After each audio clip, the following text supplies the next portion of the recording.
Hey everyone, it's Uzas here. In this video, I'm going to explain to you why DIY film distribution should be considered your last resort.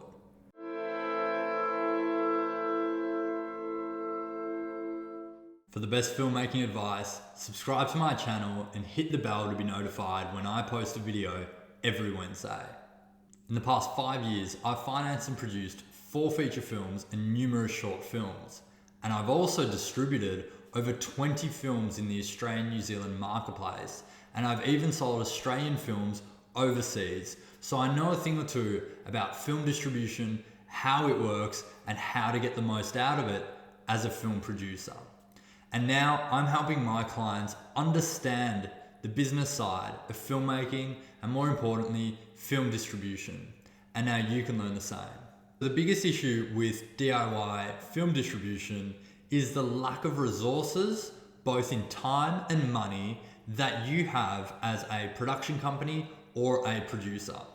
So when you take a film out, either through cinemas or online, you're competing with films that are being released by major studios and even independent distributors whose core business it is to release and distribute and market films and generate revenue in that way.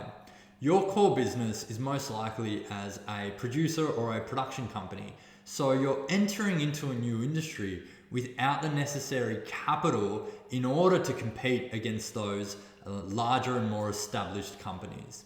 And so really, you're going to fall into what I call the resource trap. And that is simply just having not enough money to fuel a marketing campaign to compete against those larger competitors.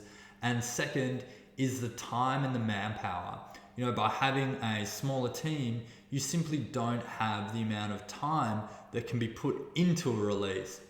And so you're going to fall into this trap, and it's going to become very difficult for you to compete with larger films. And I know from experience, I chose to self-distribute the first film that I produced, a film called Plague. And even though we were able to use some marketing techniques to get it ranking high on iTunes, really we didn't have the advertising spend to try and to continue to drive traffic to our film. And that's really where you fall down. You just don't have the advertising spend to be putting the film in front of people and to be spending tens of thousands of dollars generating traffic or generating eyeballs so that people can go to the cinema to watch your film. Now, sure, there are organic ways that you can build an audience and that you can generate traffic, but I'm going to talk about in this video why even when you can build an audience and even when you can start to drive some of your own traffic, that really teaming up with a distributor is still the way to go.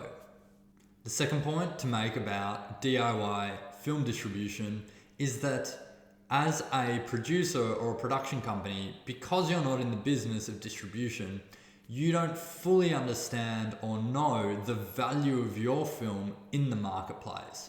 And so what could happen, and it's a huge risk if you decide to self-distribute your film, is that you could undervalue or overvalue your film. And in both cases, you're going to end up in a scenario where you're not getting the optimum result for your film, or you end up with huge expectations and those expectations aren't fulfilled.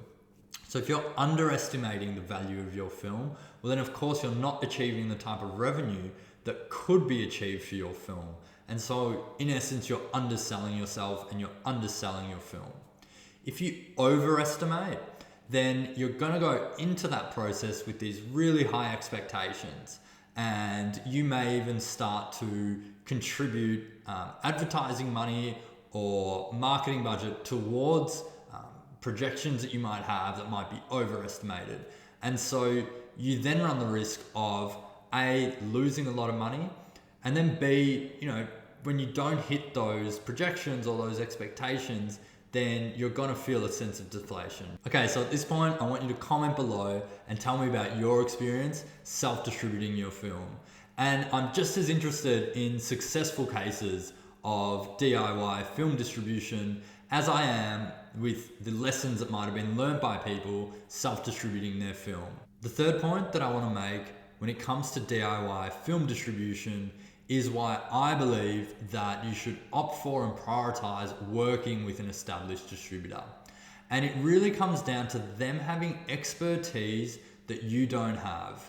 And if you think about what creates a good partnership, it's when two individuals or two companies have differing skill sets that complement each other, and they have aligned interests when it comes to progressing a project or working on something together. So the first thing is that the distributor does have expertise in an industry that you simply don't have. And so by partnering with a distributor, you're getting a wealth of knowledge that you simply don't have. And the second thing that's really important to remember, and it comes down to, I think that there are notions of people distrusting distributors or having bad experience with distributors.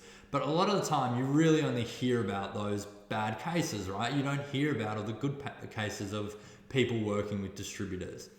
And so what's important to remember more than anything is that with a film distributor, your commercial interests are aligned. So the distributor is driven for your film to reach the widest audience possible and to get the most eyeballs in front of it. Because if it does that, it's going to make money. And at the end of the day, a film distributor is in the business of making money from film distribution. And your interests are for the largest audience possible to see your film, and then hopefully for that to generate revenue back to you as a producer or a filmmaker, or back to your production company. And so if you think about it in this way, then really all you need to do is find the right distributor, find the right person or company that you want to go into a partnership with. And if you can do that, then you're gonna get much more out of a situation where it's just you working by yourself without the expertise of a distributor. And again, without the finance that they're able to put up, and without the manual labor that they're able to put into the release of your film. Arguably the most important point that I want to make is that you really need to be clear on what your objective is as a filmmaker. Do you want to be a film distributor? Because if you don't, then you really have to question why you should put money and time towards something that you don't want to end up doing long term. And the flip side of that is that if you want to be a filmmaker, a director or a producer, and you want to be doing that full time, then every moment taken away from doing that is going to divert you from that path. And so you want to be really clear about what your focus is as a filmmaker. And if it's not becoming a full-time film distributor, then you have to question whether it's worth taking time away from your primary goal of becoming a filmmaker. Now you might be asking, well, that's all well and good, but Alexi, you distribute films and you've told us that you've released over 20 films in the marketplace. Well, I can tell you now that my priorities have shifted dramatically over the past few years, and my focus right now is really just on becoming the best producer possible. So even with my own projects now, I work with more established film distributors because I know that they have the expertise, they have the money that they can commit to advertising, and I know that they're in it for the long haul. And so they're going to be putting knowledge and expertise that I don't have towards distribution. And so it really comes back to that. It's what's your focus and what's your primary goal? And understanding that any moment taken away from that is going to be a moment that you can't spend progressing as a filmmaker or as a producer. And I think particularly now with the introduction of streaming services that, lots of filmmakers really want to be working up to a point where their work is being commissioned by a streaming platform or even being commissioned by a major studio. And so in order to get to that point, you have to be becoming the best filmmaker that you can be. And if you get to the end of post-production and then you end up spending another year on self-distributing, where you could have got to post-production, handed over your film to a distributor and started working on the next project, those are two very different outcomes. And your time really is the most precious commodity that you have as a filmmaker. And so you need to be really careful about where you put that time and what your end result is, what your end goal is, understanding what that is and moving towards it in the fastest and most effective way possible. Okay, so now you know why DIY film distribution should be considered your last resort. But how do you attach an established distributor to your project? I'm making myself available for one-on-one consultations for my Producing Accelerator program, where I show you how to finance, produce, and attach a distributor to your project. So, if you want to see if we're a good fit to work together, click the link below, schedule a time to speak with me, and let's work out how to get your film into production and then in front of an audience in the fastest way possible. And don't forget to check out these videos next on how to up your filmmaking game. And if you like this video, hit the like button, subscribe now, and share it with your friends.